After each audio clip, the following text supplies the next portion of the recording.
Hello guys, welcome to Sheru ఐడియాస్కి. ఆంధ్రప్రదేశ్ రాష్ట్ర వ్యాప్తంగా inter first year exams, inter second year exams complete అయ్యాయి కాబట్టి వాటికి సంబంధించిన రిజల్ట్ ఎప్పుడు వస్తుందని చాలామంది అడుగుతున్నారు. దానికి సంబంధించి మనకైతే రాష్ట్ర ప్రభుత్వం కీలక నిర్ణయం తీసుకుంది. ఏ రోజు రిజల్ట్స్ చేయబోతున్నారు ఏంటి దానిపై వీడియో క్లారిటీ చెప్తాను చూడండి. చూడండి ఫ్రెండ్స్, మీరు మంచిగా ఫస్ట్ టైం వస్తే ఖచ్చితంగా సబ్స్క్రైబ్ చేసుకో, పక్క బిల్ చేసుకోండి. ప్రతి ఒక్కరు లైక్స్ కానీ షేర్ చేయండి.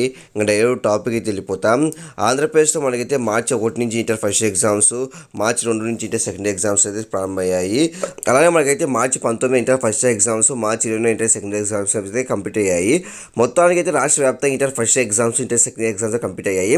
ఆ మరుసటి రోజు అంటే ప్రశ్నపత్రాల మూల్యాంకనం కూడా స్టార్ట్ చేసింది. ఇప్పుడు మొత్తానికి అయితే రిజల్ట్ అయితే ఎప్పుడు రిలీజ్ చేయబోతుందని చాలా మంది అడుగుతున్నారు. మొత్తానికి అయితే రిజల్ట్ అయితే మనకైతే 10వ తేదీ అయితే రిజల్ట్ అయితే రిలీజ్ చేయబోతున్నారు. ఎందుకంటే రాష్ట్ర వ్యాప్తంగా ఎలక్షన్స్ కూడా ఉన్నాయి కాబట్టి ఈ నేపథ్యంలో మనకైతే పేపర్ కలెక్షన్ కూడా పూర్తి అయితే అయింది.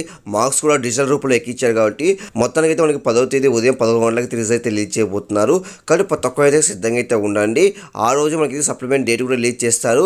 ఖచ్చితంగా మనకైతే ఏప్రిల్ చివరి నాటికి అయితే సప్లిమెంట్ అయితే నిర్వహిస్తారు. ఎందుకంటే మళ్ళీ మేలో ఎలక్షన్స్ అయితే ఉన్నాయి కాబట్టి ఆ హడావిడిలో ఉంటారు కాబట్టి మొత్తము ఈ లోపు మనకైతే సప్లిమెంట్ అయితే కండక్ట్ చేస్తారు ఏప్రిల్ చివరి నాటికి. కాబట్టి ప్రతి ఒక్కరు సిద్ధంగా అయితే ఉండండి. మొత్తానికి అయితే ఏప్రిల్ 10వ తేదీ 11 గంటలకి ఉదయం 11 గంటలకి అయితే రిజల్ట్ అయితే రిలీజ్ చేస్తారంట. ఫైనల్ డేట్స్ అయితే వచ్చింది డేటు. కాబట్టి చాలా మందికి ఈ విషయం తెలియదు కాబట్టి ప్రతి ఒక్కరు లైక్స్ షేర్ చేయండి. అలాగే ప్రతి ఒక్కరు సబ్స్క్రైబ్ పక్క చేసుకోండి. Thank you for watching. Thank you.